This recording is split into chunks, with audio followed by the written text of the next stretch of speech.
All right, I've got my Bible here, and I'm ready to read to you absolutely every book of the Bible that was written by someone who had met Jesus. We can go ahead and skip the Hebrew Bible since Jesus wasn't alive when that was written, and go straight to the New Testament. You ready?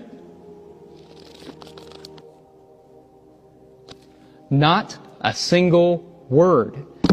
There is not one book of the Bible that was written by someone who had met Jesus.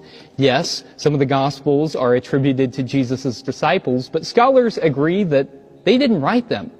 They were written decades after Jesus' death. The earliest Gospel that we have in the New Testament is the Gospel of Mark, and it was probably written around 70 of the Common Era. The attribution of those Gospels to disciples didn't happen for many years. They also don't read like eyewitness accounts and don't even claim to have been written by the disciples.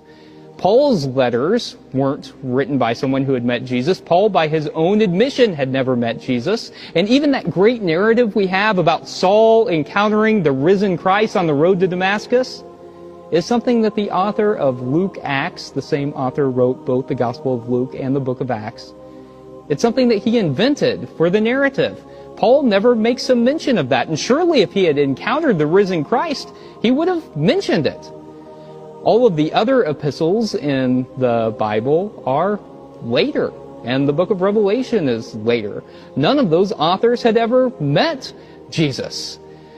Now, some people argue that since Jesus is the Word of God, Jesus was involved in the creation of the entire Bible.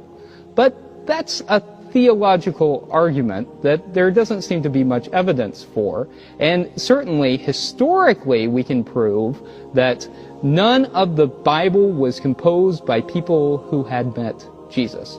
So I think that means we need to approach the biblical text with a bit of humility, and we also need to approach the sayings of Jesus with some humility too, because it means that not every saying attributed to Jesus originated with him.